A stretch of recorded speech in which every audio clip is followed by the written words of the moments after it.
we have some really great speakers. And the one thing that all the speakers have in common is that they didn't just stop at, helping one or 10 or 20. They tried to help as many people as possible. They turned in, you know, what we try to do on a regular basis into a full-time activity. And, our CEOs and founders and trying to make a difference to help women and men and education departments, as well as, you know, working together on education. So I'm going to hand it over to David or to Mike Thaller, but I don't see him. I just see his picture of Trump. Is he here? Is he back? There he is. And this is president of PDA-CA, which is the main organization, and he's the previous chapter leader of this particular chapter for San Diego. Thank you. Well, hello, everybody. I'd like to tell you about PDA and PDA-CA briefly. And PDA is Progressive Democrats of America. It's about 20 years old, and PDA-CA and they are a national organization. PDA-CA is a state organization and part of a state. Well, no, it is a state organization. And we have a tradition that goes back 20 years, and that is during the California Democratic Party convention, we have a luncheon. And for the last 3 years, it's been virtual. And this year, we're going back to a real luncheon. By real, I mean in-person luncheon. What it is it's an alternate lunch to this California Democratic Party's very expensive lunch on Saturday. But we're going to not concentrate on politics in this lunch. We're going to concentrate on entertainment and brotherhood and sisterhood and just having a good time. If you are going to be at the convention in Los Angeles, or if you're just going to be in Los Angeles on the 27th of May, which is the Saturday, in between the sessions, when the CDP lunch occurs, we're going to have this luncheon. And if you miss it, people are going to be talking about it, I think, when it's over. If you miss it, I think you'll be disappointed. And the other thing you'll be is a little less poor or more poor if you went to the CDP luncheon instead. So I invite you to it. And if you are a member of PDA, you will get a notification of it as soon, and how to get to it. It basically the only charge will be for the food. So I hope you'll attend and keep PDA and PDA-CA in mind. And that's it from me. I'm looking forward to hearing the rest of this meeting. Thank you, Mike. Thank you. I'd like to real briefly again welcome everybody. I'm excited by everybody we have joining us tonight, and hopefully we'll have more as the meeting progresses. A little note that if you enjoyed this meeting, we have a YouTube page that has all our meetings on it, and I'm going to drop it into the chat so that you can see our YouTube page. And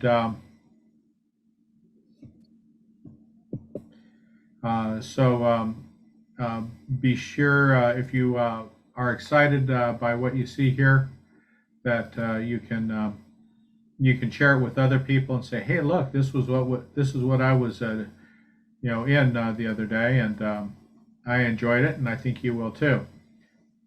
So this is our YouTube page right here, and without further ado, let me go ahead and introduce our moderator.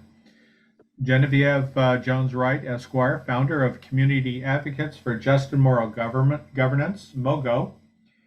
She's a legal wizard and a former public defender and advocate for the people, and she will be bringing her unique perspectives on justice and moral governance, and will help our speakers to discuss the issues that we're talking about.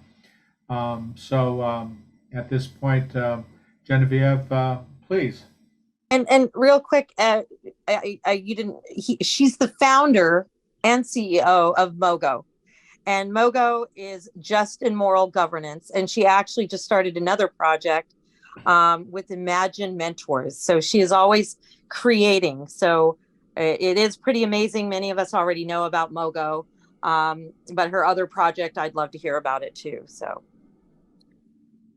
Well, good evening, everyone. And thank you for that wonderful introduction. Thank you for the invite. I can tell you that I'm truly humbled to be here moderating this discussion, and it will be a discussion. It'll be a conversation with these wonderful women. I am familiar with the work, and I say the work of all of these women because these women have been doing the work, and it is just so appropriate that we are here at the latter part of Women's History Month with this all women panel having this discussion. I love what PDA has labeled these women, brilliant women creating their own niches. And that's what we're going to be talking about tonight. So without further ado, I want to introduce my fellow panelists, starting with Dr. Lawana Richmond. She is former co-chair to the San Diego chapter of PDA. She is also the founder of Afro-futurism Lounge, and she is affiliated with UCSD. She is so many things and does so many things, and we're going to hear about them tonight. So I just want us to do a virtual hand clap as we welcome Dr. Lawana Richmond. Yes, I see the snapping going on and hands clapping. I love it, love it, love it. At some point, I'm going to tell you all to get off of mute. And then next, we have Jeannie McAllister, who is the founder and the CEO of the McAllister Institute. This is a 90-year young advocate for recovery, reunification, and rehabilitation of families to address how things have and have not changed for women and families. She's going to address that tonight and so many other things. So let's do our virtual claps, our claps while we're on mute, thumbs up, all of that good stuff that we can do while we're on Zoom. Thank you so much. And then we have Marti Emerald, who I know from growing up watching 10 News as the troubleshooter. Marti is amazing, and she has been doing so many different things since her time as an award-winning news journalist here in San Diego. She, of course, was a city council person for the city of San Diego, and she is currently a member of the Sweetwater Union Schools Board of Trustees. Sweetwater Union Board District's Board of Trustees, and she's going to talk with us about what it is like at different times in our lives where she has struggled and kept coming back. And so let's go ahead and give the snaps and all the claps to Ms. Marti Emerald. And last but certainly not least, we have Rosie Vasquez, who is the founder of Community Through Hope. And through this nonprofit, she reaches out to people who are experiencing homelessness and helps to restore them to their dignity and with hope. So let's go ahead and welcome Rosie. And so I will ask all of the panelists to please come off of mute. And again, this will be a discussion and a wonderful conversation. We will have a chance for Q&A. So please put those questions into the chat. I will be monitoring the chat for those questions. And, perhaps we may even come off of mute and just ask questions. Why not? So all the panelists off of mute, please. And I will start with this question for all of the panelists. You all have been labeled brilliant niche creators. What is your niche? And why don't we go ahead and start with Ms. McAllister?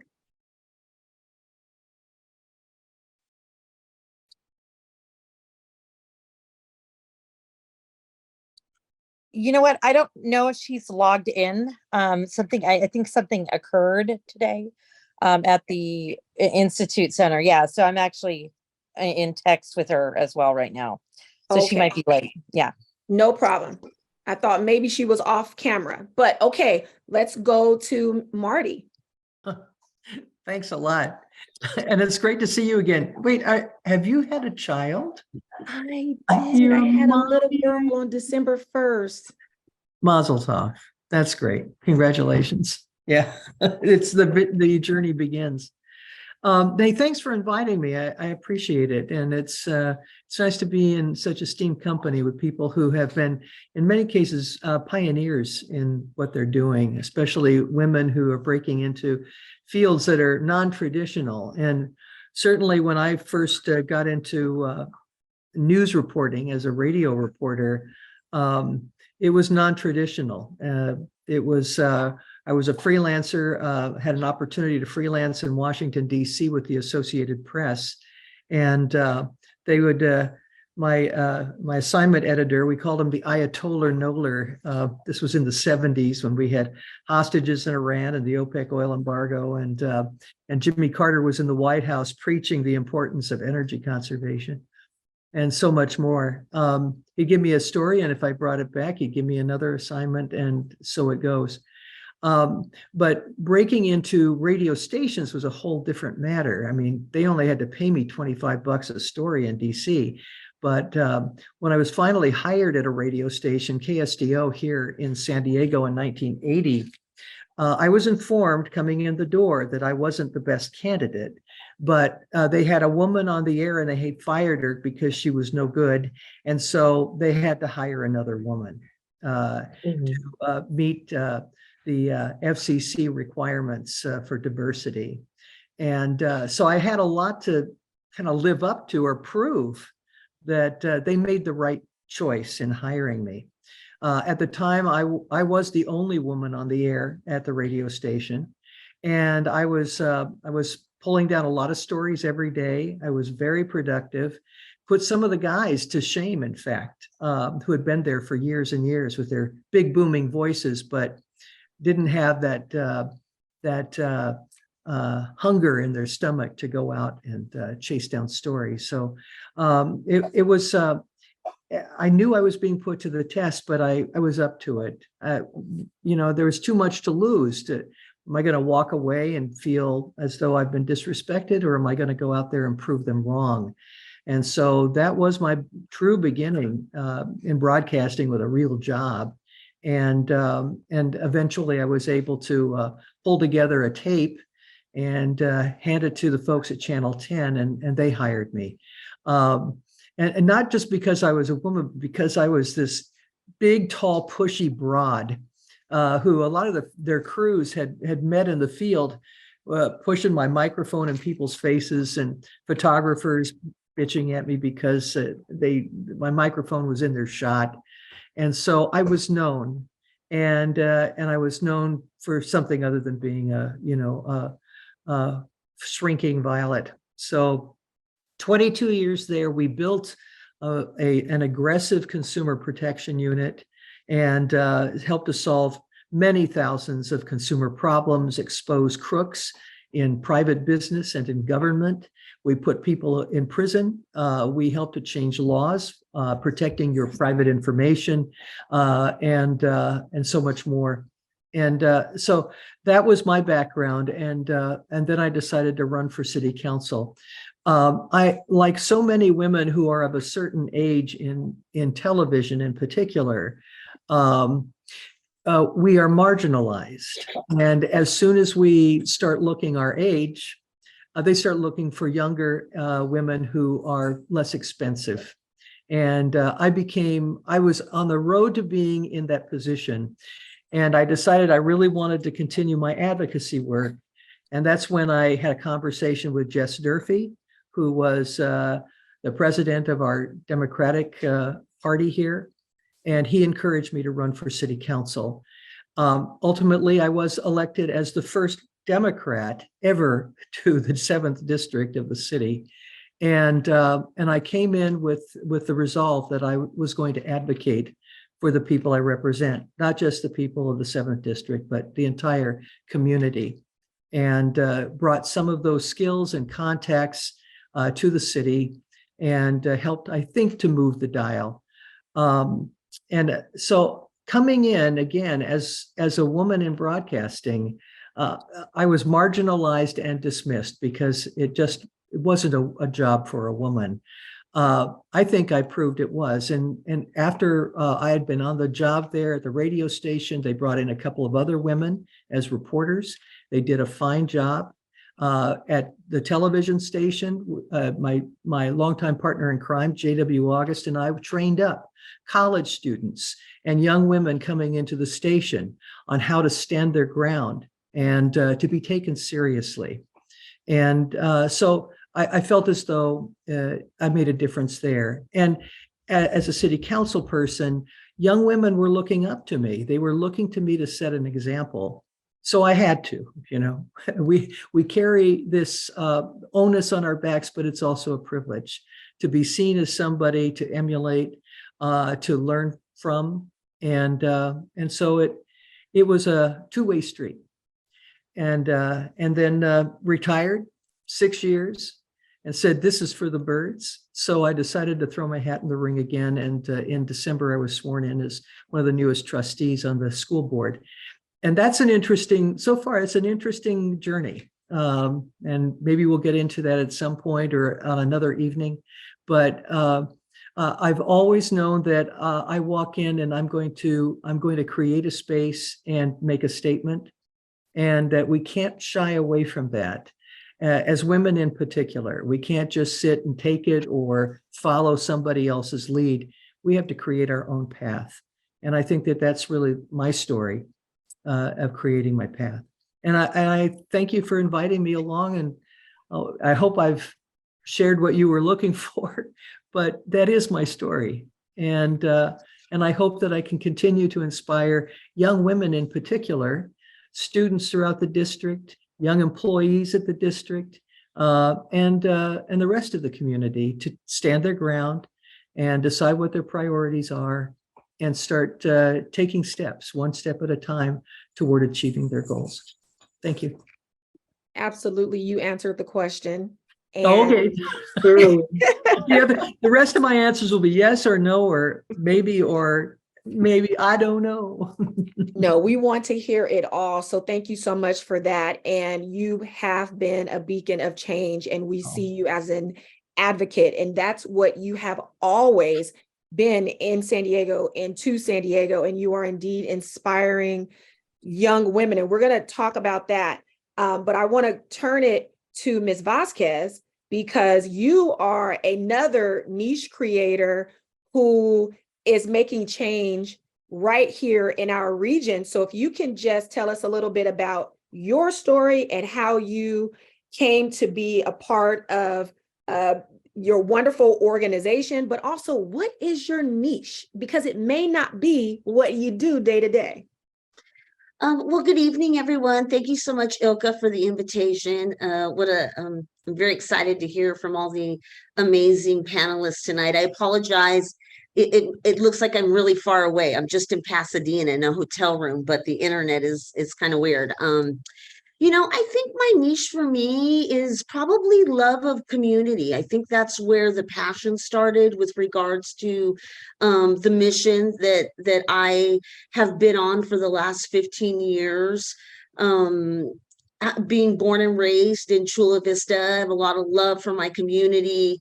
Really took a lot of pride in the our neighborhoods and the schools that my kids went to, and trying to be engaged as a parent. And at one point I hit a very difficult time in my life, and I was very, very blessed and fortunate that I knew how to navigate the lack of resources that were in our area. It's South Bay is a resource desert, a provider desert, but I was fortunate. I was able to get myself back on track. And after that, I realized that there were very limited resources for helping not only single mothers like myself, but individuals that were unsheltered. And I took it very personally that we were not providing community resources for individuals that were suffering. And so I think my second niche came that I realized I had a very strong desire to want to make a difference, to be some kind of beacon of hope.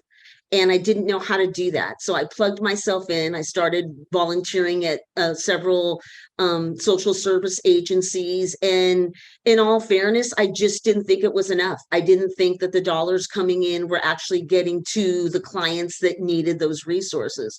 So after a long time working alongside city officials, local government, did some work with the police department, I felt that innovation was needed. I saw that the community wanted to address and take action against the unsheltered crisis that was happening in the South Bay, and there was no real vehicle for communities to plug in. It's not happening at City Hall. You can't just join the police department and think you're going to bring about change and work on criminalization and work on lack of equity, provide concrete services that would actually bring about change and help folks get to self-sufficiency. So I'm very honored and humbled that I was able to take the lead and try and rally the troops. And that's where Community Through Hope came from. It is one of the only social service agencies that has direct services for the unsheltered in the South Bay. We cover from the border all the way to National City. We have learned over the last 5 years how to provide those services through a trauma-informed lens. Trauma-informed services, harm reduction, prevention. These are things that people talk about, but they have not allocated the time nor the resources to be able to understand how to provide those through a trauma-informed lens. So the organization that I'm very proud to be a part of spends time learning how to do that. We are an education facility for providers. We served over 350,000 individuals during COVID with our nutrition programs.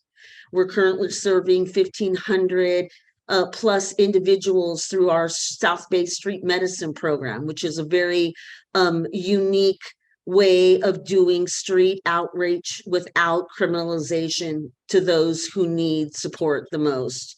We provide gap services. We're the only agency in South Bay where an unsheltered or unhoused individual or family can come and take a shower, use a phone, get a hot meal, be able to receive their mail there. We take a holistic approach to what we do. And this is, we're dealing with individuals that are broken. I truly believe one of my niches is understanding that broken crayons still color. I am a broken crayon, and I was able to find a way to still color and get back to self-sufficiency. So I believe that anyone can do that. And trauma-informed services means that we're here when you're ready, not when we're ready.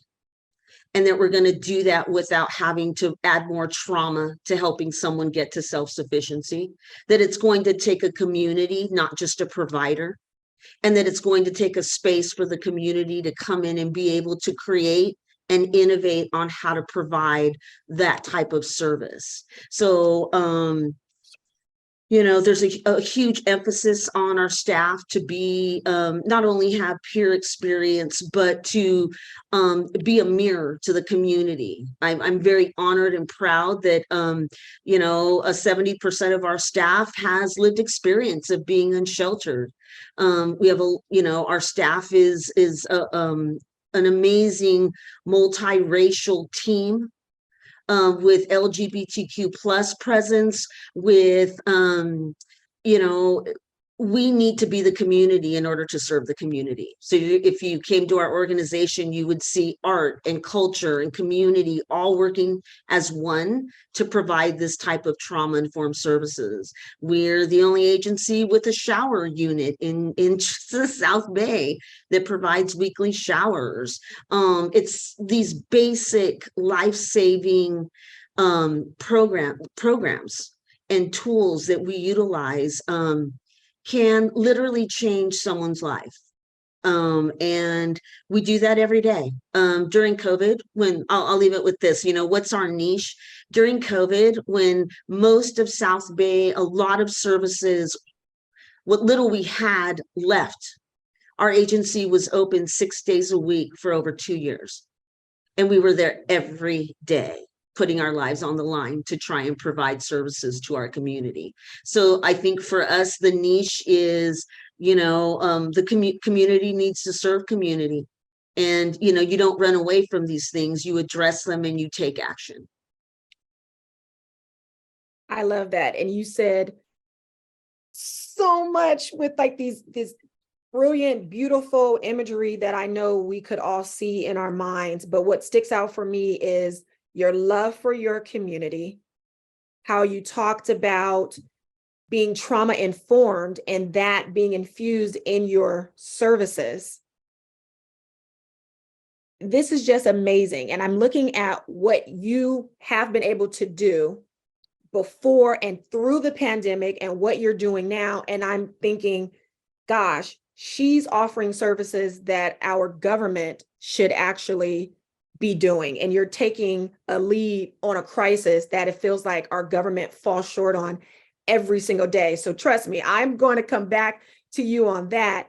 And as I moderate, I am going to try to weave in my own story. And for me, Rosie, I resonate with what you said, especially the love of the community. And Ilka mentioned that I am a co-founder and the executive director of what the community calls MOGO. And MOGO is a short name for our very long name. And I think I saw Dave Myers come into the meeting. He is one of our founding board members. He's actually the secretary of our organization. And it is Community Advocates for Just and Moral Governance. And what we do is we initiate lawsuits in order to make change. We are an impact litigation organization. And so we hold the government accountable to all people, but especially to marginalized communities. And so when I hear you, Rosie, talking about unsheltered people, these are the people that we initiate lawsuits on behalf of. We initiate lawsuits on behalf of disabled persons, poor people. When you think marginalized, you think about MOGO being a champion for them.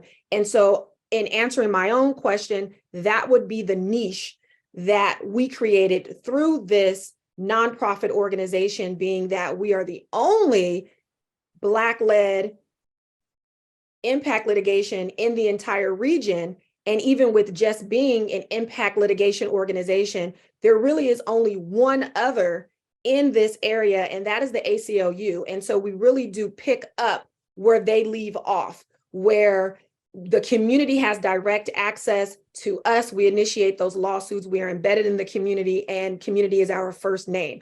So that's how I would answer that question. And now I'm going to go to the one and the only Dr. Richmond, who will tell us a little bit about herself, her story, and what she considers to be her niche.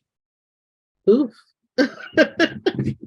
So, I guess, I always used to joke, I don't have any particular talent. I'm just very curious. And my curiosity leads me into a variety of rabbit holes.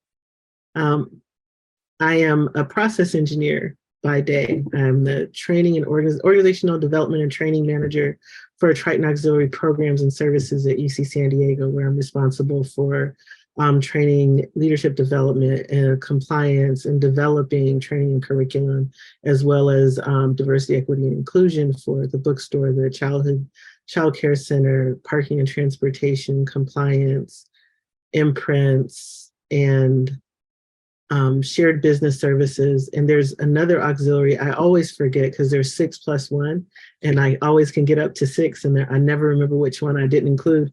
Oh, transportation demand management planning and analysis. But my niche is actually Afrofuturism. In terms of what I do, so right now I'm probably on, I don't really count the number of boards that I'm on because it makes me want to take a step back, so that I know I don't sleep. But I currently serve Detour Empowers, which supports teen girls' academic and employment opportunities. We do a fancy teen expo every spring.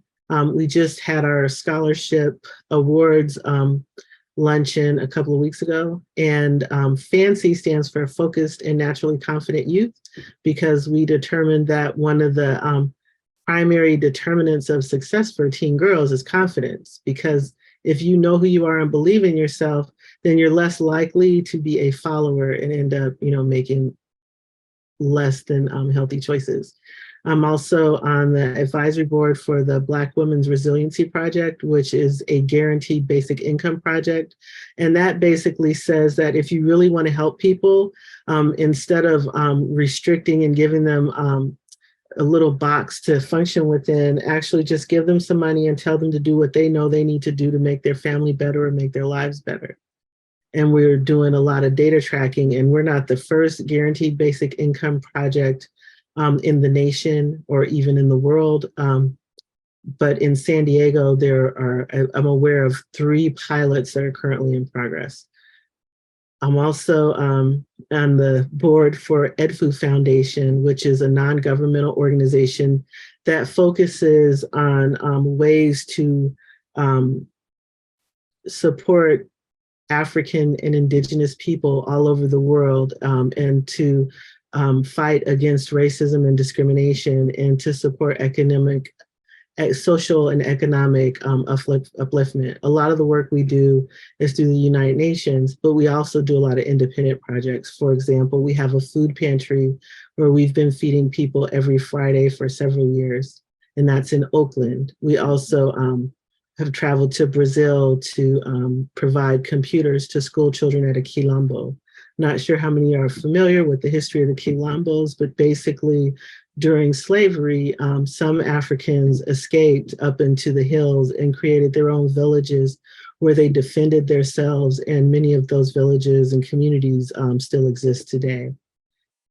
We've done work with the Gullah Geechee Nation. Most recently, earlier this month, I was in New York for the United Nations Commission on the Status of Women, where I presented what I call an Afro-futurism dream tank on the future of femininity. And that's a framework that I created right after I finished school for, I guess, creative visioning, but doing it in a way that suspends disbelief and allows people to dream beyond their usual constraints.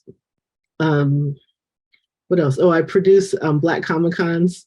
I do the Afro-futurism Lounge. I'll be doing the 6th annual Afro-futurism Lounge July 20th, and the 3rd annual Afro-futurism Consciousness Convention September 9th and 10th.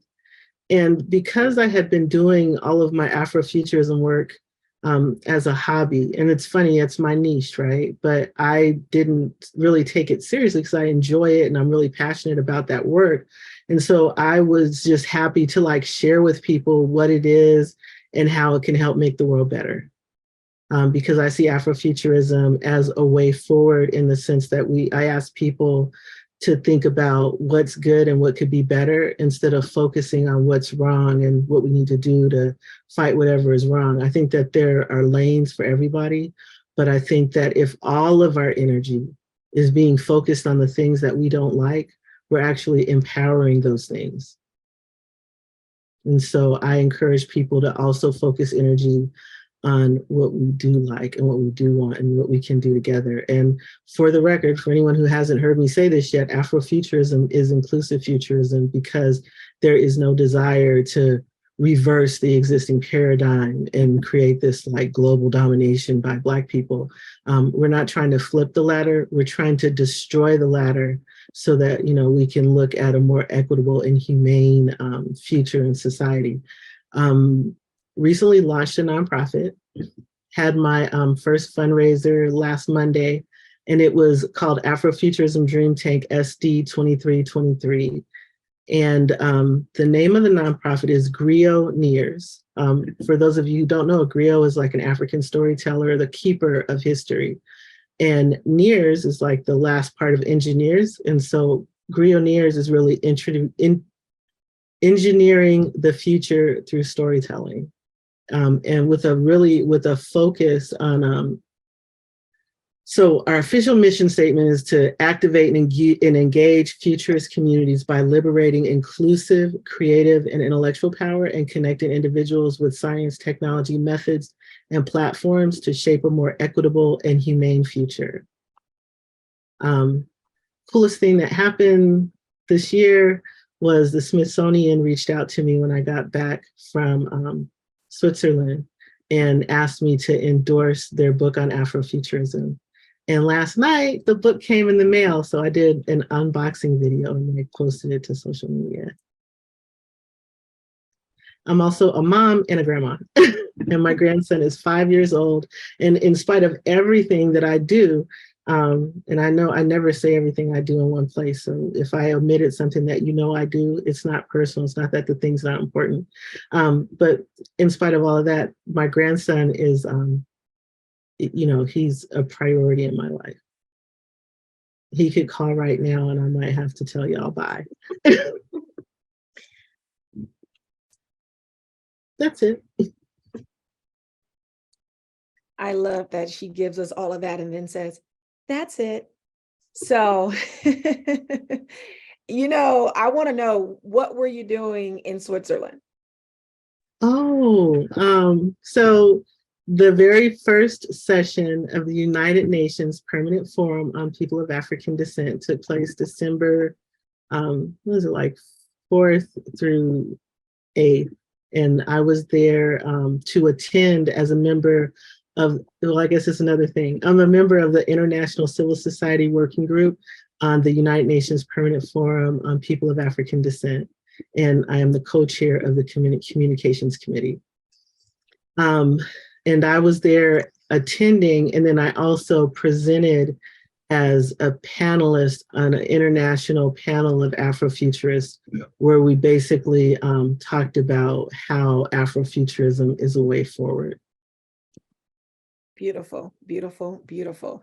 So I'm going to stay right here with you, Dr. Richmond, and if the other ladies can think about this question as I ask it to you, Dr. Richmond.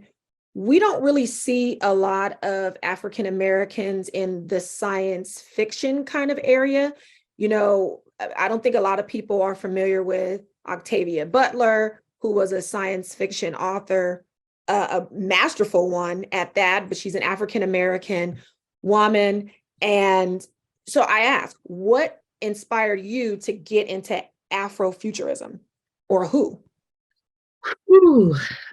So I read my first science fiction book when I was 8 years old. It was This Perfect Day. I went on to read Welcome to the Monkey House, The Illustrated Man, Stranger in a Strange Land, I, Robot, Foundation, Dune. I read like everything I could get my hands on that was recommended, watched all the Star Trek, watched Outer Limits, watched Twilight Zone, and read comic books and played video games and was in the science club learning how to like dissect stuff. So that was just something I had a natural affinity for. And then one day I read a book by Octavia Butler. I think the first one I read was Dawn, which is a part of the Exogenesis series. And it's about this Black woman who wakes up on a spaceship. And then it's just, how she changes the world. And I was like, wow. And, that kind of got me hooked. And I just read. I've always just read it, but it was like a hobby. It was my own like personal passion. I would do all the things that you're supposed to do in the I guess the normal world, and then I would escape into like science fiction. And I will say many of the people that I associate with, we are kind of in a space now where we consider like what other people call fantasy, like the real world. And this is just the stuff in the spaces in between the time that we spend doing the things that are real.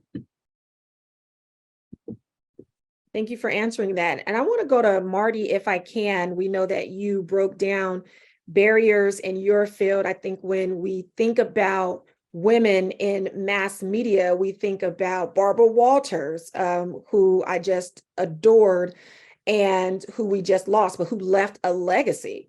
And we think about Oprah Winfrey. So who for you would be inspiration?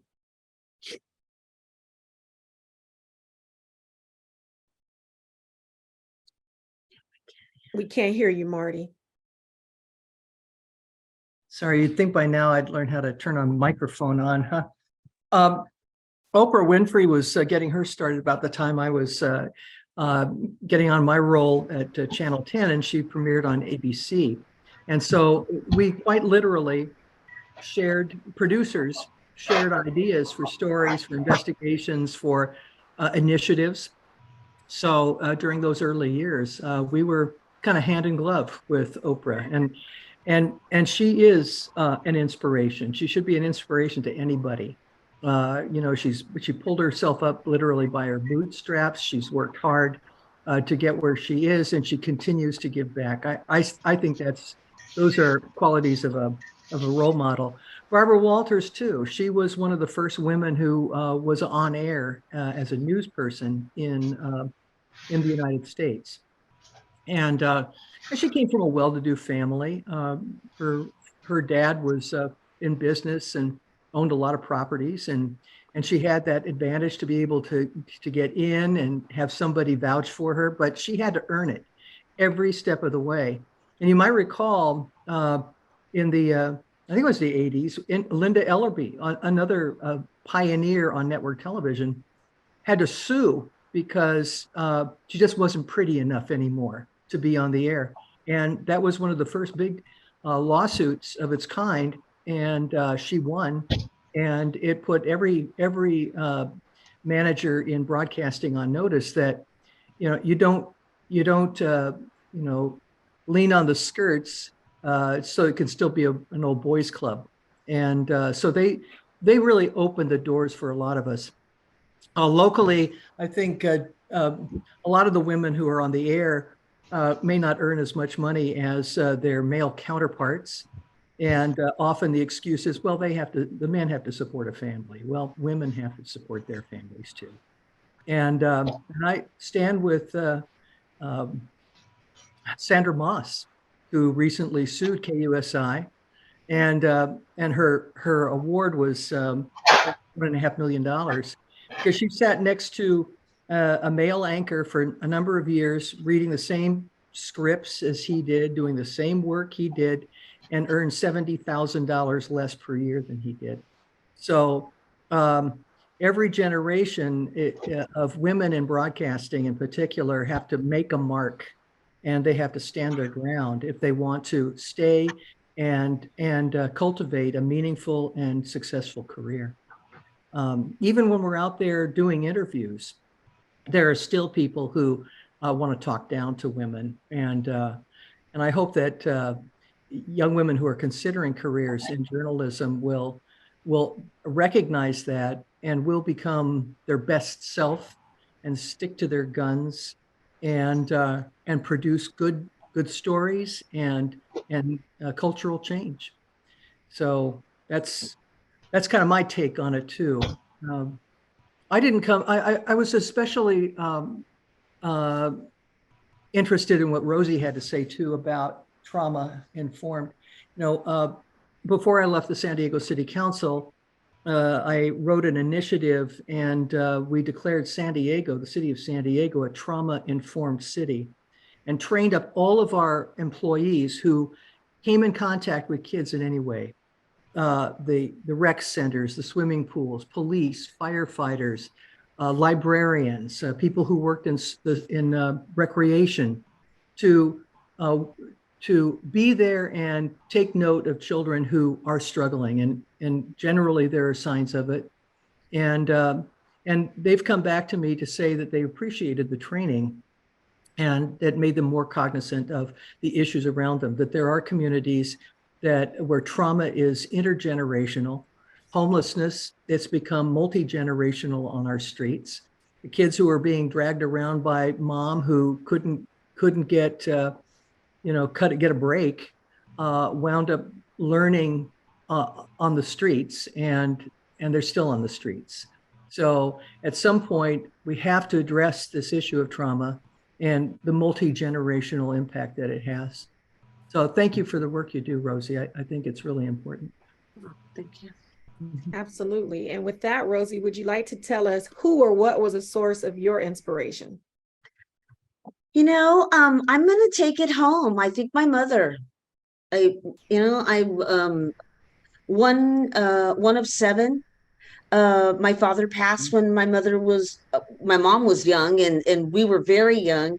And my mother just took this entire group mentality that we were all going to make it through, or none of us were going to make it through. And I think that sense of family community really translated to me as I started raising my own children in Chula Vista and seeing other single parents and friends of mine that I'd gone to high school with that became street bound, that were struggling. And it just really affected me. And I just felt that I needed to set the example. I needed to be like my mom. If she saw someone was struggling, she did not wait for them to ask. She offered. And it helped a lot to reduce trauma. It was harm reduction. I'm not going to wait till someone's falling or, drowning. I'm going to say, hey, guess what? I have an extra life preserver. Would you like one? And that made a lot of world sense to me. And that, that I felt it was something that she helped a lot of people that way. And she didn't have very much. And I thought, well, I'm in a better situation, so I could probably do a little more. And so I say my mom, and I know this sounds really crazy because I'm very far from this example, but if you go into Community Through Hope, there's a beautiful mural there. We call it the Heart of the City. And in that mural, I was asked to select individuals that inspired me, that make me want to show up to work every day in this mission. And Mother Teresa is on that wall. Michelle Obama, First Lady, is on that wall. Greta Thunberg is on that wall. Colin Kaepernick is on that wall. Cesar Chavez is on that wall. Ruth Gator Ginsburg is on that wall. And Laverne Cox is on that wall. These are folks that represent the people that we are trying to help, that, regardless of resources, if you show up, you will make a difference. And so that's what inspires me, and that's who inspires me. And I don't regret any of those decisions. I see that wall every day, and I smile, and it makes me want to work harder to help people. Thank you for that. And I will say that your story resonates with mine. I was raised by a single mother who I always say I owe my entire life to, not just because she gave birth to me, but because she genuinely nurtured all of my dreams.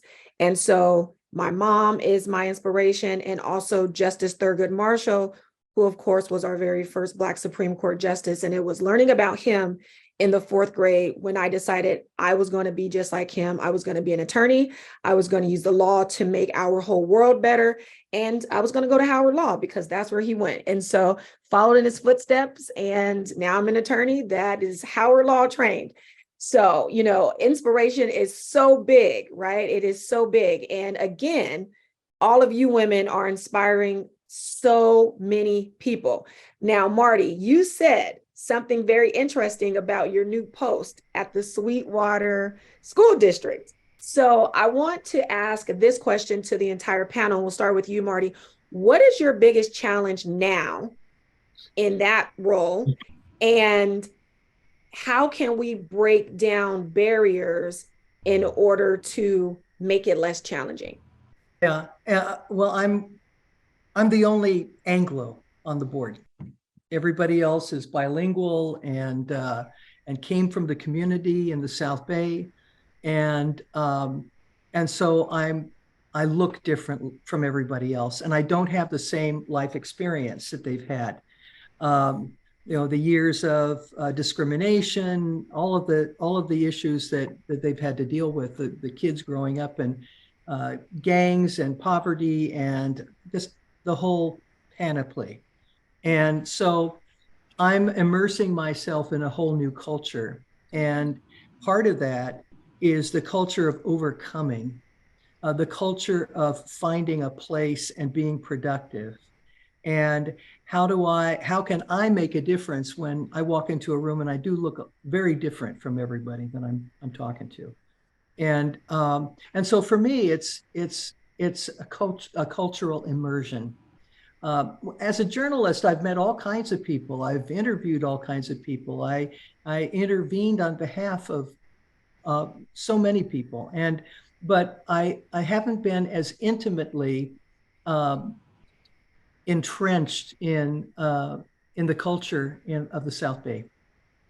I'm trying to work on my Spanish. I'm also reaching out to every child I can to find out what their interest is. Are they getting what they want and need? What are their ideas? Working with kids and planting the community garden over at Southwest Middle School, doing what I can to help build the reputation of adult learning in the area, where people fell through the cracks earlier, and now they are driven to get a high school diploma so they can get into college and they can get a good job. So it's a cultural immersion for me. And as worldly as I thought I was, I'm learning a lot. I'm learning a lot from the kids, from the other trustees, from the teachers, and their wealth of experience. So I'm on a major learning curve, and I'm loving it. But I recognize that it's going to take time for me to really kind of, I don't know, embracing isn't the word, getting isn't the word, but when I came in, they said, oh, it's that lady from TV. What does she know about schools? Well, truth is nothing, but I understand the need to support children, especially kids who are in environments where they don't feel safe, where they have experienced trauma, poverty, missing meals because their single mother can't afford to keep them fed. The importance of the million meals that the Sweetwater district prepares and for the community every year, and the importance of taking care of the workers who make those meals. So in a way, it's taking all my experience and now I put it to work on all different levels. So I think that kind of gives you a sense. It's a real broad range of stuff. And every day I'm learning something new. I'm questioning myself. I'm finding answers. And hopefully I will grow into this role and make a positive difference for somebody, if no one else but myself, because it opens my heart and opens my head to a whole different community. And I'm glad I did it. We're glad you did it as well, because you are making a change. And David wants to know, does the community garden have a seed bank? I think that they do, yes, but they can always use more. And they're also doing hydroponics over at Southwest Middle. And that's an amazing room that they've got going. They're germinating seeds. They're getting those little plants going and then eventually putting them into their community garden. I've yet to get to Southwest High School, but I understand that they've taken it to the next level with chickens and eggs, and those eggs are used in the cafeterias for the kids. So I think that this is a movement throughout the district. So I'll keep you posted. That's all I can tell you. Yeah. But if somebody does have seeds, by all means, the schools can use them. Because before long, you're going to have these gardens at all of the schools. Kids are going to learn where food really comes from and learn about sustainability and eating healthfully, And that's also important. And I just want to make sure everyone sees that Ilka is placing great information into the chat. She just placed information about the organization Dr. Richmond is a part of, and a wonderful bio about you, Marti. A little while ago, Rosie placed in information where you all can make a donation to Community Through Hope. So Dr. Richmond, I'm going to come to you and ask you about one of the biggest challenges you're facing and how we can break down barriers. So Marti, you actually told us you're breaking down the barriers as a part of the cultural immersion by learning Spanish. So it could be very practical things like that, but also we can take this question not just from what you're doing to break the barriers, but how can society, how can the government break barriers? So however you all want to answer this question, please do comfortably. Okay. So, I mean, honestly, some of you know, I ran for school board a few years ago. And I bring it up only because it's tied to my response. And it's the biggest thing that we can do to break down barriers, honestly, if we're thinking about sustainable change, is to decolonize the education system. As long as we are paying taxes to teach white supremacy and misogyny in schools, then we are going to create people who believe that that is a lens that's appropriate to view the world through. Aside from that, I mean, absent the full decolonization of public education, I think, we have a responsibility to do our part to supplement the education that is provided through activities, programs, services. Part of the reason I stay engaged with Detour is that I see the results of these young women having an opportunity to get exposed to things that they might not have without a program pointing in that direction. The reason I do the work I do with Afro-futurism is that I believe artists are the soul of our community.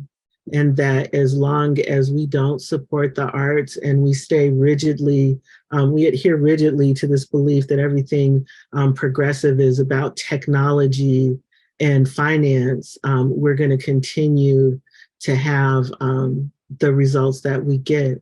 Part of what's happening, I'll say as a futurist, when Afrofuturism as a term was coined, it really was talking about placing Black people in a future centered and particularly with a technologically augmented reality. For me, I think that we have to redefine technology because it's really anything that helps us to do whatever it is we need to do. And there are, the way we communicate is there's technique in communication and in connection and in relating to people.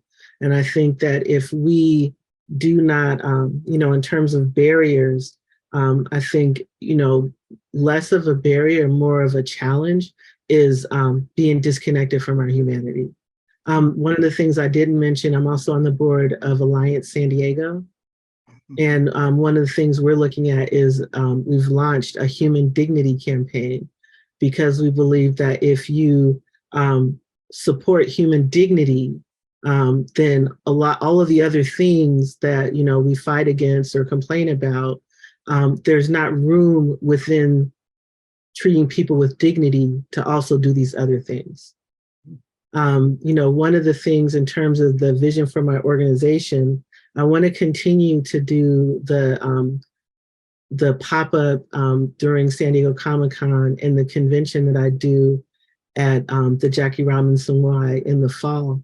I also want to start taking young people out on excursions so that they can actually see, feel, touch, taste other experiences. Like right now, my goal is to be able to take a group of young people to the Smithsonian in Washington, D.C. so that they can experience the Afro-futurism exhibit and see George Clinton's mothership in person and, see the dress that Nichelle Nichols wore on Star Trek and see some of the great art and also learn about Afro-futurism in terms of literature and art that predates, there was Afro-futurist literature being written during the Harlem Renaissance. There's a science fiction story that was written by W.E.B. Du Bois. And I think the more we expose people to things that tangibly connect us to looking forward and thinking forward and moving forward, maybe we can get people to stop spending so much time with their eyes on the rearview mirror. Yeah. Well, you're talking about learning from the past, understanding it and applying it to today and the future. And I think those are great ideas. But when you take those kids to the Smithsonian, you got to go to the Aerospace Museum. You know, they've got fabulous planes and technology that the kids will be excited about. Yeah, I plan to do that. And then also there's Anthony Browder does a tour called The Nile on the Potomac. And it's just African symbols throughout the city of DC. Oh, okay. And those were from the indigenous tribes that were there before? Or no, it was slaves or no, it was, they're just different things that were built, different monuments that use African symbology. There are a lot of things in Western civilization and in the United States in particular where the symbols are actually borrowed. There, you know, I don't know if you've ever read the book Stolen Legacy. But there are a lot of African symbols embedded within and being used in Western civilization, and people don't understand their connection to those symbols. What's the name of the book again? Stolen Legacy. Thank you. And I'm going to give you another to do for that list, for that visit at the Smithsonian. You have to bring me because I want to see Bill Clinton's, mothership. So well, we can talk about that offline. I'd love to have it there. Then maybe we could go to Howard too. Absolutely. I would love to do that. So in answering this question for myself, Lawana, you said something that I believe that artists are the soul of our community. And when I think about like the biggest challenge for me and how we can break down barriers and the work that I do, and I say that we hold the government accountable, especially to marginalized people, but it really is recognizing that all of our systems here in this country are rooted in white supremacy, right? And so we talk about the racial and social justice causes that MOGO works on. And that really is the banner of all the work that we do with impact litigation. It is advancing racial and social justice. And when I think about the role of an artist, I think about how art can be used and has been used throughout the years, right? In all of these movements to move people to communicate. And there's a woman by the name of Michelle Browder who actually built this monument that is in Montgomery, Alabama, that I just went to see a couple weeks ago. But we may have heard of this guy who was definitely a white supremacist who is coined the father of gynecology, because a lot of the utensils and tools that gynecologists use today were invented by him, but by way of his torturing and killing of Black women. And so Michelle Browder, this wonderful artist, said, if there's a father of gynecology, then there has to be a mother. And so what she's been doing is reframing the narrative and taking it away from this tormentor and this killer and this racist to honor the lives and the sacrifice of 3 of the women that we know their names. We don't know all of the women, but we know the names of Anarcha, Lucy, and Betsy. And so she's using art to change the narrative. And that's what I think we have to do. When I look at where we are right now with how we're allowing people to take over certain terms or words and make them bad things, we have not, and when I say we, the good people of the world have not done a good job with writing our narrative and framing the narrative. In the criminal justice reform space, we hear a lot about public safety, and usually that is something from the Police Officers Association or, the police departments themselves. But it really has to become something different where we're talking about the public being safe. And even if that means from rogue police officers, right? That people should be safe from even those people. So we need to hold everyone accountable. So for me, I look at the challenges that we face, and it really does start with us taking back words, understanding that words have power, and not leaving certain things to other people to define and throwing it down our throats, and we're just accepting it. And we do that a lot. And so that's the work that I want us to start to engage in as we try to make the change is think about the language that we've taken and accepted because we grew up with it maybe, and really question everything and say, actually, we own that language, or we need to redefine that language and take back the power. So Rosie, what are your challenges and what are the barriers you think we need to break down in order to address those challenges?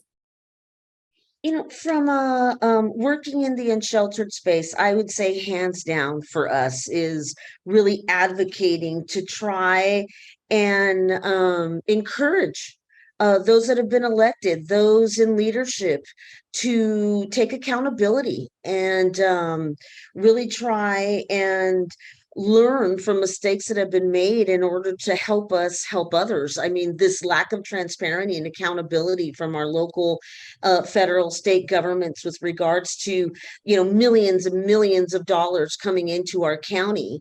And then there's no accountability as to how those dollars are being spent. They're being given to elected officials and others who are deciding how to, either address take action on the unsheltered crisis. And these are folks that don't understand the issue.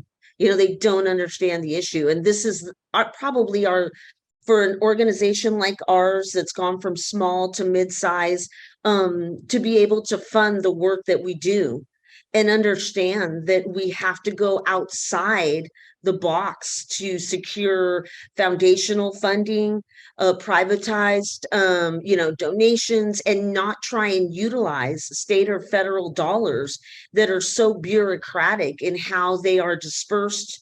The work that, you end up half of your staff is tracking, a dollar.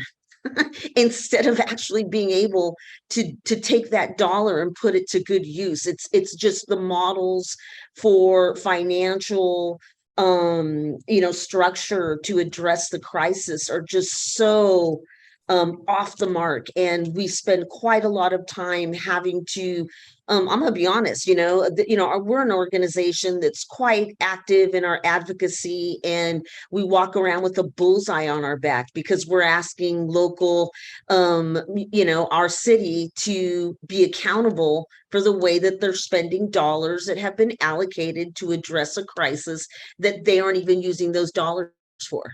And there's no accountability for that. And to speak about that very vocally puts you in a place where all of a sudden, very much, I'm going to bring it back to, let's just say, being a female leader, a Latina, a vocal woman, and being told, Rosie, you're aggressive. Rosie, you're aggressive because you are saying things to me that are making me uncomfortable. You're asking me to be accountable.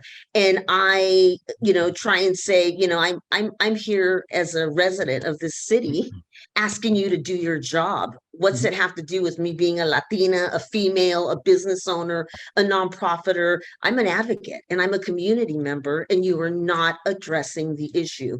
So for us as an organization, being able to find people who genuinely want to help individuals, that's not the issue. Trying to get our community rallied together around the cause is not the issue. It is the barriers like our local, state, county, folks that think, I've been given power and I know how to help. But you're not asking the people that are helping what's working. The accountability piece starts with the government agency that's dispensing the money. Yes. My first project when I was elected to the San Diego City Council, I was appointed to chair the Public Safety Neighborhood Services Committee. And down the list of issues that fell under my venue was CDBG, Community Development Block Grant.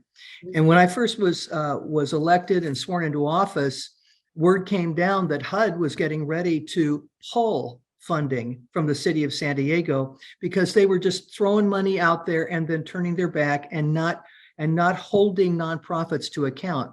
Millions of dollars. At the time, it was $12 million of HUD money was coming in and out the door to agencies that said they were going to do basically all the same thing. There was no follow-up. Money was being then put into improving buildings, office buildings that the nonprofits operated out of, or other expenses that had nothing to do with direct care.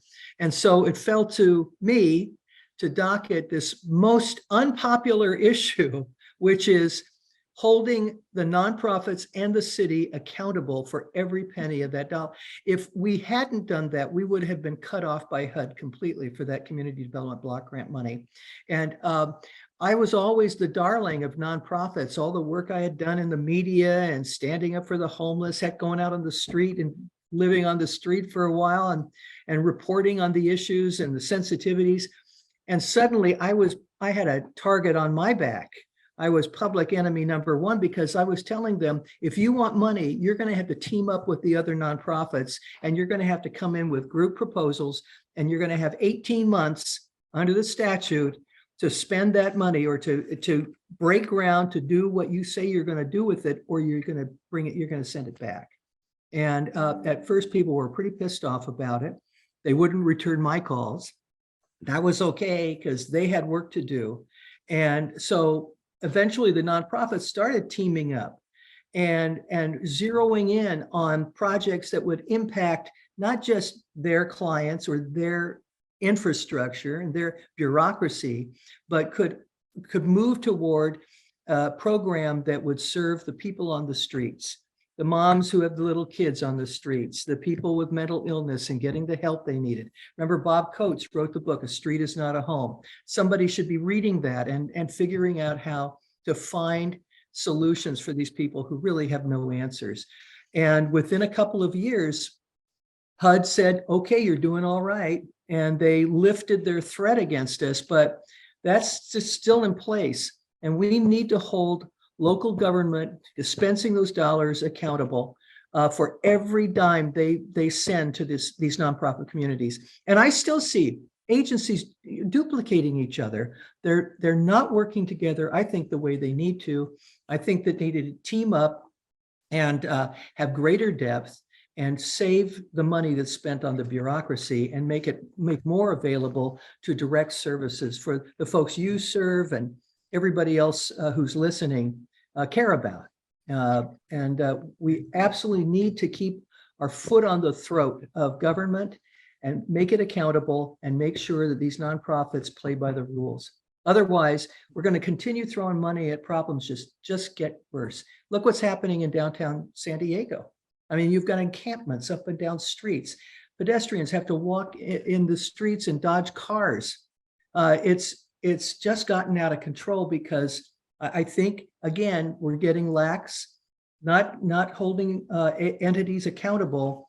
We need to find new solutions to solve the problem, because throwing the same solution at this problem over and over again, expecting change, it's just not happening. Well, I definitely think that we developed these huge systemic issues now, just even on the funding side of things. We've developed, unfortunately, an unsheltered funding ecosystem that is a huge issue. I talk about this a lot to anybody that will listen to me. It's not that there isn't funding to be able, and I see we're throwing millions of dollars and billions, and we are, and that's good. We need to address it. The issue is it's getting caught up.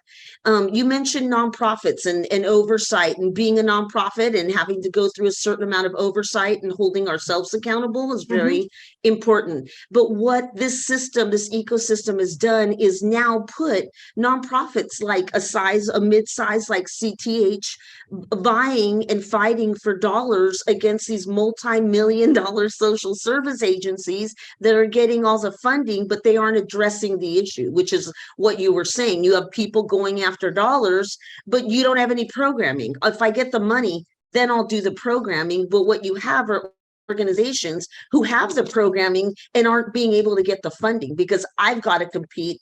You know, I'm a $500,000 to $700,000 organization a year, depending on how good things go for us in our grant writing cycles. We don't have any federal dollars, no local dollars. We're fighting for every dime we get, and I have to compete against a $54 million agency.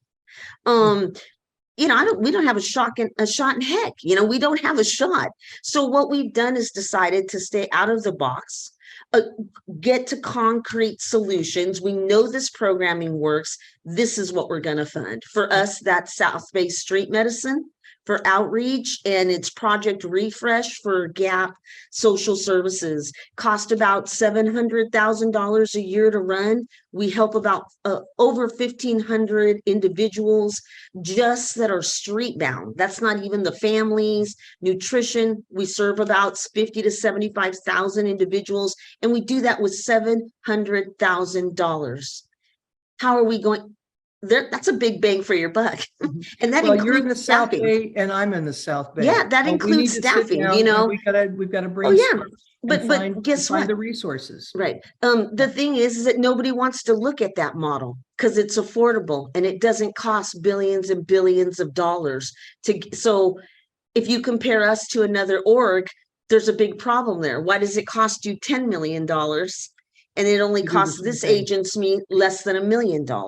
So we've developed this ecosystem, this bureaucratic putting agencies against each other, and it's stopping progress. But Dr. Richmond, I thank you for saying, we need to focus on the good, right? And we need to look towards the future. And I do believe that if we can continue to advocate for transparency and accountability from local governments and police departments with regards to criminalization, that would be the second number one for us, is the criminalization that is happening on the street on a daily basis against people of color who are also unsheltered. It is unacceptable. We're losing lives, and we need to speak out and be vocal about it. We really do. Yeah.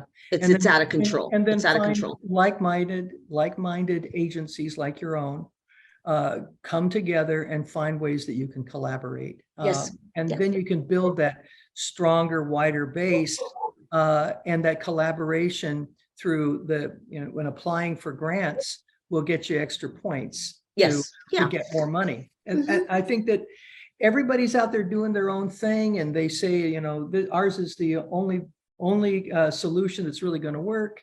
And it just isn't true. We really Correct. have to come together, because it's going to take everybody pitching in to solve our problem with homelessness in our community here and across the nation. Now it's become a national problem. I don't know what the solution is, what drives people in the Midwest or East Coast or here in all of California. Everybody says, well, the cost of housing's up. Well, there's more than that. And it starts when we come out the chute, it's, do we get the nutrition, the support, the safety, the nurturing that we need? Do families have access to services to deal with emotional problems, with financial problems? How are our schools doing to inspire kids and help teach them the tools of various trades to go out there and be self-sufficient and successful in life? And all of these different pieces. And I really do think it will take a real collaboration, a community-wide collaboration. I haven't seen Dave Myers on here, but we visited a couple of weeks ago here. We had a little paella with friends in our backyard. And he's with Jewish Family Services now, and he's helping to coordinate the parking lots where people can pull their car in and be off the street and not risk their cars being cited, towed, vandalized. And so they have a safe place to be with an agency that is doing whatever outreach it can. And, is this a concept that we can take community-wide? Maybe these other nonprofits that say they want to serve the homeless community or people who are one step off the street will do the same thing. And we have some discussions at Sweetwater to possibly open up parking lots to help families that are struggling with housing. So there's no shortage of ideas. I think there's just a shortage of will for people to collaborate, come together, and accept accolades as the community, not for their own particular operation. I'm sorry, I go off about it, but No, it's okay. I've been immersed in it for a long point. time too. Yeah. So No problem. So there's going to be, I'm going to weave in a question from Ilka that really coincides with what I was going to say with this conversation. I think that we do have to recognize that just like there's a prison industrial complex and the notorious nonprofit industrial complex, we have a homeless industrial complex right here in this country where people are making money off of homelessness. And it seems as if they do not want to solve the problem because they get rich from the problem. And so we have to wrap our minds around that, recognize it, acknowledge it, and just hit that head on. Marti, I am with you. We cannot operate in silos. We have to collaborate in all of the work that we do, no matter what it is. I need to be supporting you. You need to be supporting me. I need to be supporting Dr. Richmond. We all need to be supporting Rosie, and vice versa, right? It's like the people who do the work seem to do it in silos, and we have got to stop that part of it to get the work done in collaboration. But Ilka had a question, and it is, has the County Board of Supervisors been helping? And I'll just say everyone's organizations. And Rosie, I'll start with you because we know that our County Board of Supervisors very recently, I think it was last year, declared the lack of housing and homelessness and shelters for our unsheltered neighbors a crisis. I think there's a difference between declaring something a crisis and declaring it an emergency as it relates to response. But I will go to Ilka's question. Has the County Board of Supervisors been helping your organization? No. Not for a lack of requests, not for lack of trying to get a meeting or inviting the supervisor or anyone to come tour our facility and see the direct impact. We have not been successful with this particular supervisor, and we will continue to try and do that. But I don't think, it's the South Bay is its own animal. And if you don't have cities doing that type of level of collaboration, it's very difficult to get someone to come down south. That doesn't mean they're not down south, but they definitely have not come to our organization, and they have been invited. All right, thank you. Lawana, Dr. Richmond. No. I've had conversations where I've been encouraged to apply for things, and I had a fiscal sponsor, and I did make sure to make it clear that it was for my work. And not only did I not get awarded anything, I got like zero response at all, like nothing, not even a, sorry, you didn't get it. No, we can't help you. You didn't do this, or we need that. It was just, I put it into a black box. So yeah, the answer is no. Right. Marti, how about your work down with this school district and the Board of Trustees? I keep my mic off so the dog doesn't come running through and barking. Anyway, well, I'm just a few months into this, but yes, already my suggestions are making a difference, I think. Because I come in as an advocate. I don't see myself as being the boss of anybody, but to recognize issues that could wind up being problems, or recognizing issues that could be breakthroughs for people who work at the district or the kids who are taking classes. Right now, we're talking about expanding, for example, career technical education, so the kids don't have to go to a four-year university and amass debt that they'll spend the rest of their lives paying off, that maybe they could get a job in technology somewhere, or in the building trades, or where they can make a living wage and then go to college as they will. As Ilka wrote on the sidebar, I went back nights to get my bachelor's degree when I was 50. And so learning never ends, but we're trying to expand opportunities for kids so that they can find some place where they believe they fit, some subject matter or a vocation that they would enjoy, and to bring experts onto campuses to give them ideas to inspire. Another thing too is we created an initiative to talk about getting health insurance for some of our lowest paid employees who don't have it. And I won't go into a whole lot of detail, but we need to make sure that anybody who is working in a district has health insurance. And that's a very important issue to me. And I've said so in open session that our cafeteria workers need to have health insurance. They're fixing, like I say, 1 million meals a year for our kids, our staff, the broader community, families that don't have enough money to feed their kids properly. They need to have health insurance. They have to be able to see a doctor if they're sick and not take a chance of spreading something to other kids. Coming out of a pandemic, there's just no excuse for turning the back on that. And I praise the superintendent and other trustees who are now listening and talking with lobbyists and so forth to see how we can maybe change some of the rules so we can shift funds and afford to do that. On the recent technology problems at the district, I insisted that regardless of the cause, we need to make sure that everybody in the community who touches one of our schools or campuses, who has any dealings at all, is informed that their personal information may be out there. And so that is a process that's going on now too.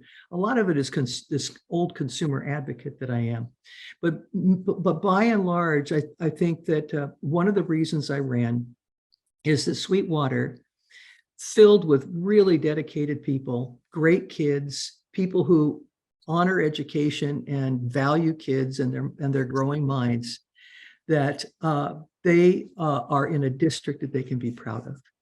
Because Sweetwater has been hit upside and one side and down the other by scandal in recent years, where trustees were prosecuted. A former superintendent went to prison for messing with the money.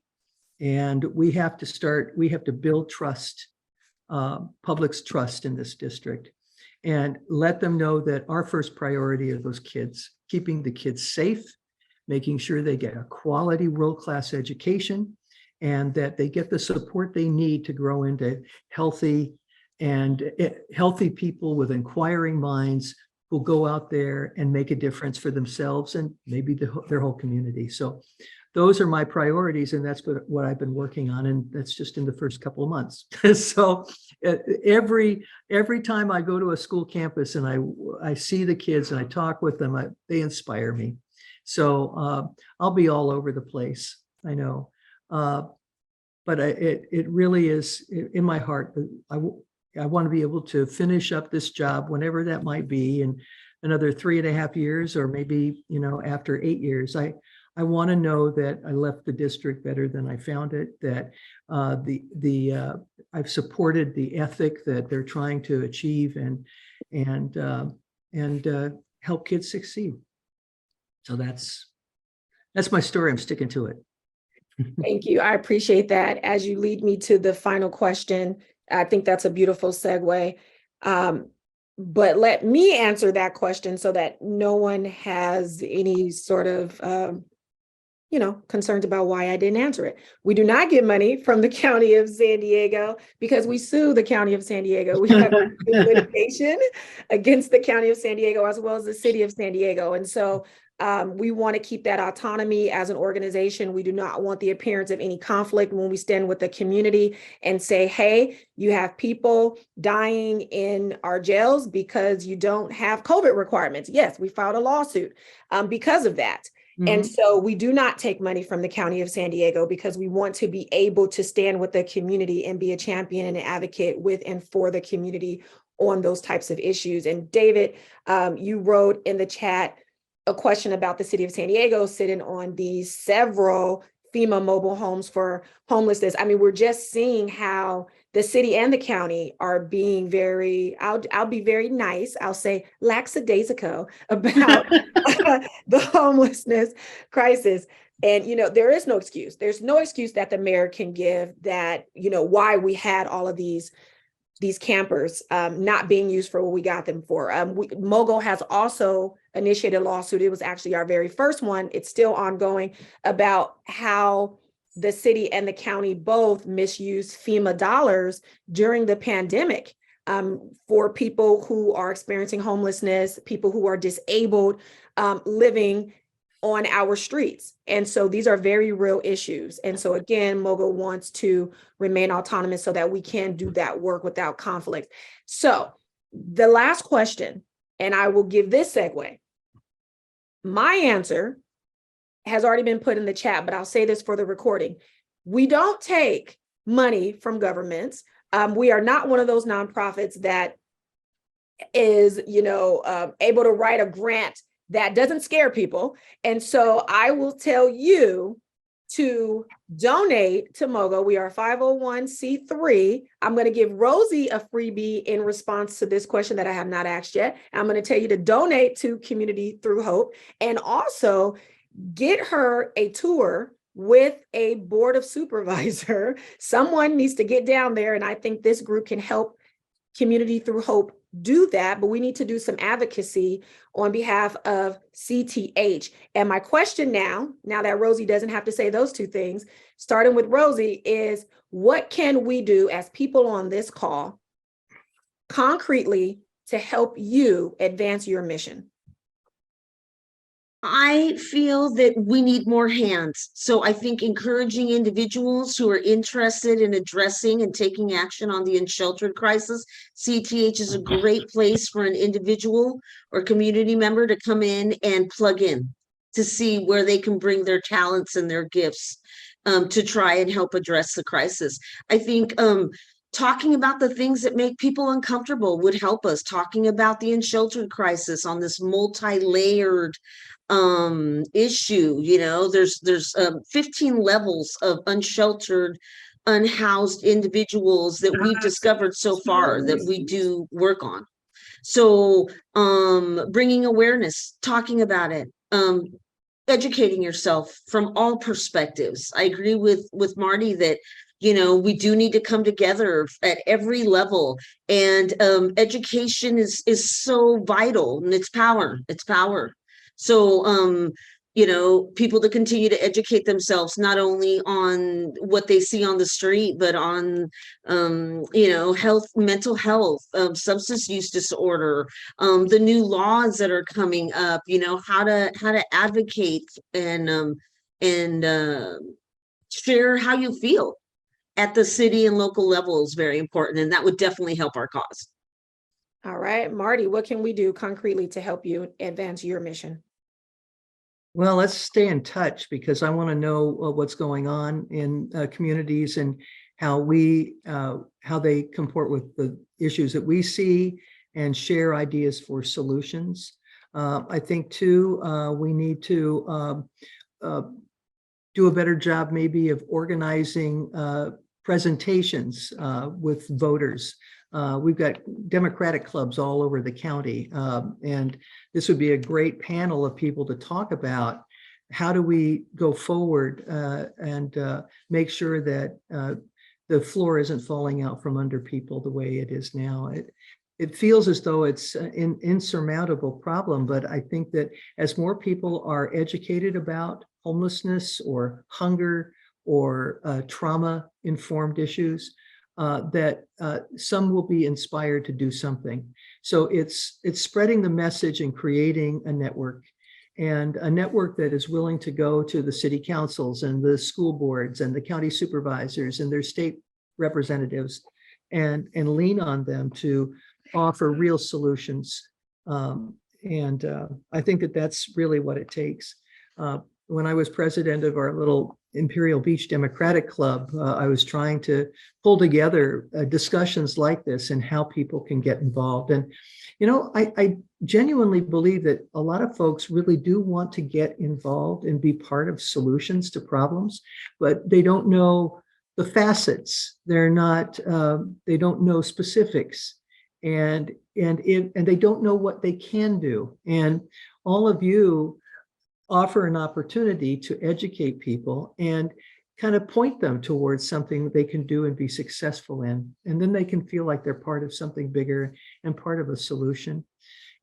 We're not going to solve this overnight, these issues that we've discussed this evening, but working together, we can take baby steps and help to get people off the street, or help to prevent people from falling onto the street. That's the big one. And especially the kids, because if they grow up without a place to sleep, afraid, sleeping in alleys, mom dragging them around to find whatever meal might be out there, with no home, no security, they grow up with fear, and it affects their brain physically. We've talked about trauma issues. It affects the brain, all the synapses and things, and they don't think as well as they can, and they don't respond to stimulus in a way that's often constructive. So there's a lot at stake here. It's not just our community, but we're here in the community. We all have experience, and I think that we can make a difference. Absolutely. Yes. Dr. Richmond. I think for me, one, bring young people to my events. Because, I haven't given up on all of us old people.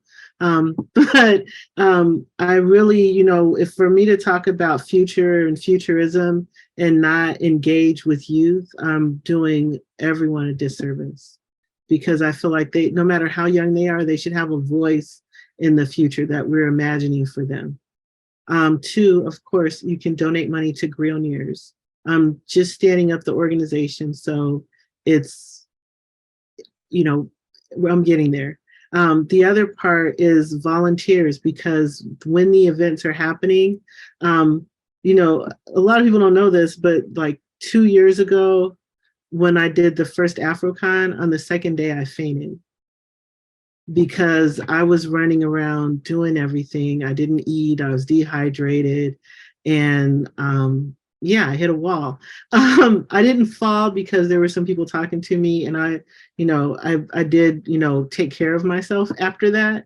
But my lesson from that was to, and I'm still not super good at it, but to ask for help.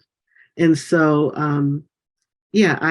I know that I can't think of everything, and I want this to be something that is here when I'm gone. And not like, morbidly like I die, but, eventually I will probably leave San Diego.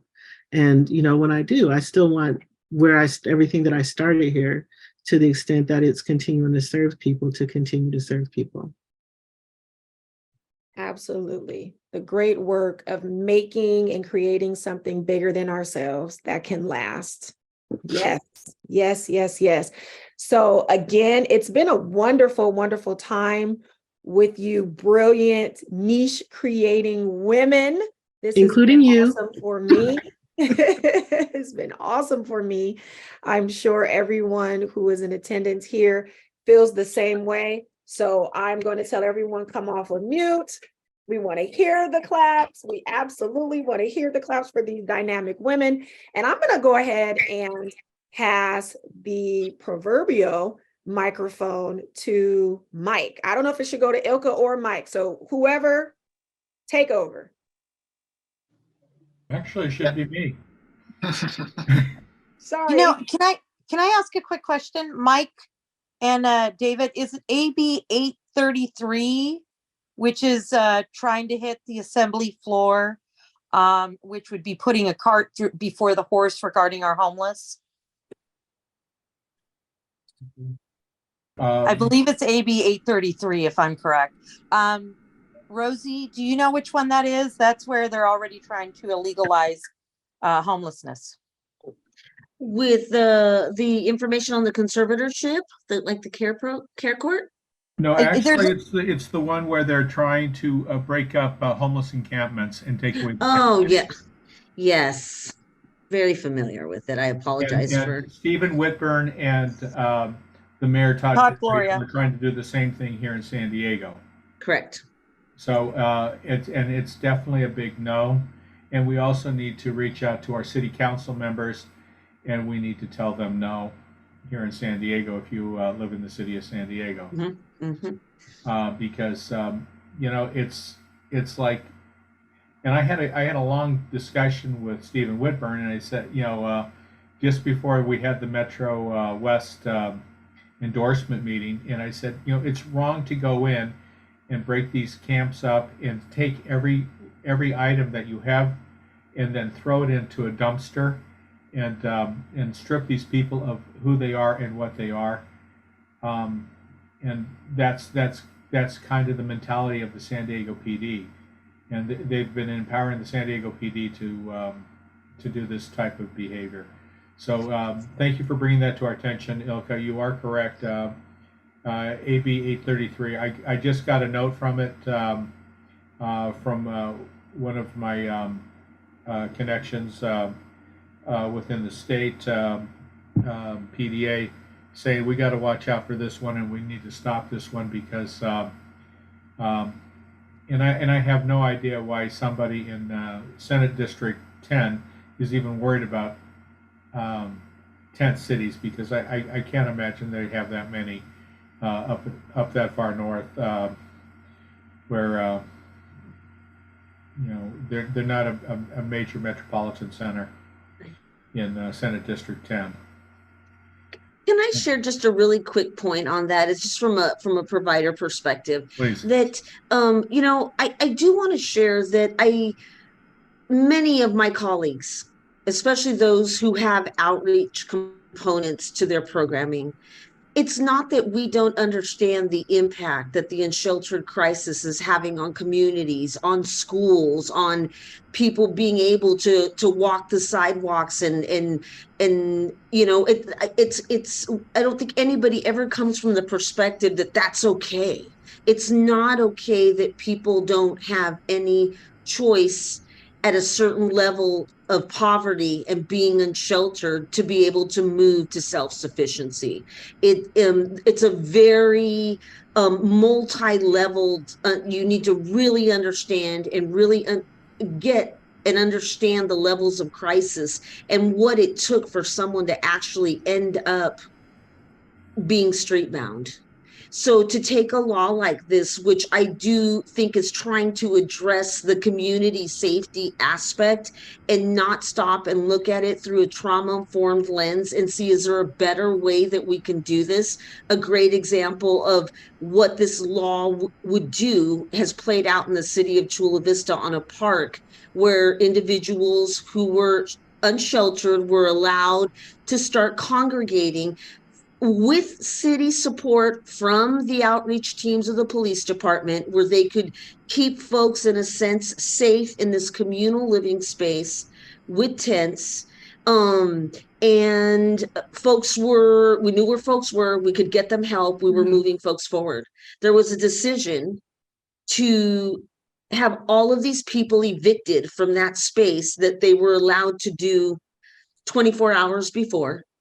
And now what's developed is an even worse Skid Row type of environment in front of the Health and Human Services office. You could see this law play out in what trying to evict people from their tents and what that creates if you don't already have great solutions. And again, not everyone's going to want that help. They're going to relocate to another place and continue the lifestyle that perhaps that one individual out of maybe 25 has chosen. But you need to understand that there's multi-level trauma being played out on the street with no access to services. And this is what happens. And, it's not that we don't understand as advocates how dangerous it is to have, severely mentally ill individuals near areas, and we get that, and we understand having folks that are not well being near individuals who don't know how to handle that trauma. But we are literally having our hands tied by the bureaucracy in order to problem solve through that. So before they go and pass a law that they think is going to fix everything, all we're going to do is relocate folks from here to there with no solutions. There are no detox beds. There are no new beds. There's no hospitals. They're all bought and paid for. So you cannot do something like that without already having supplemental housing prepared and ready that's trauma informed, where you can understand you'd rather be in a tent than let's put you in this lot over here where you can have it. You'd rather be in a communal setting. Okay, let's get you here. We need 10 different housing options not just emergency shelters, Mhm. not just alpha tents. We need a lot of things, and we have the money to do those things. It's just not being allocated properly. And I Yeah, near here. apologize because it's 9 and I actually have another commitment in this Oh, hotel that I have to go to. So I do apologize for leaving, but I'm so grateful for you allowing me to share my journey and the work that we're doing. And anytime anybody wants to visit CTH, please reach out. So I do apologize for having to go, but I do need to go to a Ro- different Rosie, room. thank Thank Yes. you. you. Because as you know, our mayor supports AB 833. And I actually went down to Tent City down there and they were so organized. You know what? They could have given up one park. And I was so pissed off when that happened. But I will gladly volunteer 2 days a week down at CYT. CTY. I don't know why that got CTH. all confusing. CTH. CTH. Yeah, Yes. my brain's Well, still trying to get caught up. But I I will gladly apologize for volunteer two leaving. days down there. Just tell me when. Yes. Great. Thank you all so much. And I'm very easy to find. Rosie at communitythroughhope.org. Good night, everyone. Good night. Night. All right, so with Good night. our good night to Rosie, I want to thank the rest of our brilliant panelists. Mike put it into the chat also. And we'd like to thank all our attendees that stayed through to the end. And this has been so great a learning experience for me.